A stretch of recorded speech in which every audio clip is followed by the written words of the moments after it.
Балалар, бүгінгі біздің тәрбие сағатымыздың тақырыбы буллингтен қорған. Тәрбие сағатының мақсаты буллинг сөзінің мағынасын ашу, буллинг сөзінің не екенін түсіну, психологиялық тұрғыдан зардап әкелетін соққы екенін ұғыну. Ал балалар, бүгін біздің қауіпсіздік сабағымыздың тақырыбын анықтап білу үшін назарларыңды бейнероликке аударуды сұраймын.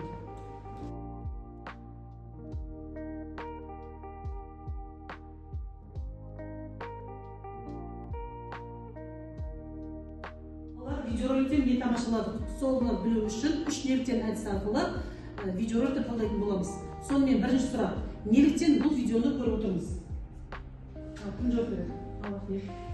Бұл видео жаңағы досының жаңағы тез пайда табу, жаңағы бір картоп егіп тез уақытта оңбақта болады. Жақсы, тағы не байқадық видеодан? Осы жаңағы өзі көп пайда алғаннан кейін сол өзінің достарына жаңағы көршілерінде сол осыған үгіттеп жатыр. Жақсы, екінші сұрақ, неліктен тез еселену қажет дейді? Картопымыз тез еселеніп кетті және, е? Жауап берейік. Неліктен? Яғни бұл жақта картопты еккен кезде оған 10% еккенмен өзіне 100%-ын алыпты. Яғни бұл жақта бұл картоптың белгілі бір уақыттар болады, бұл уақытты саналып отыру керек. Саналып отырған жоқ, тез өнімді алғысы келеді. Бүгінгі қауіпсіздік сабағымыздың тақырыбы не болуы мүмкін?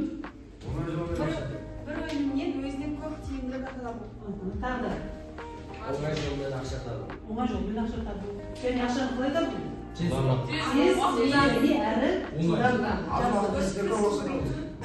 сонымен бүгінгі біздің қауіпсіздік сабағымыздың тақырыбы қаржы пирамидасы. Және осы қаржы пирамидасынан сақтанудың жолдарын түсінетін, оқитын, үйренетін боламыз. Балалар, енді мен сіздерге мына құпия кейсті ұсынатын боламын.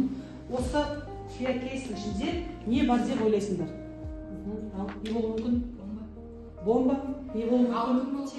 Телефон, алтын, бағалы заттар, қару-жарақ, картоп. Ал сен ойынша? Не үшін ақша деп ойлайсың бұл ішінде? Кинолардан? ақша келеді. Ал кімнің ашқысы келеді? Кімнің ашқысы келеді? Ашайық ішінде не бар екенін көрейік.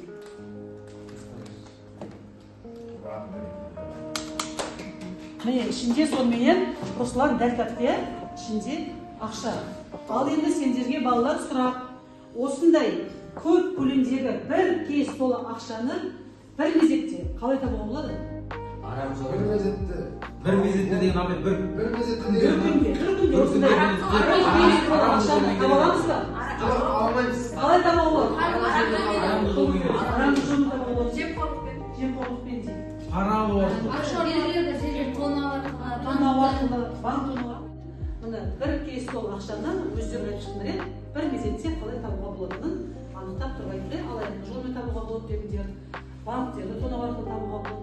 Біз қаржылық пирамиданың екінші сатысын құрайтын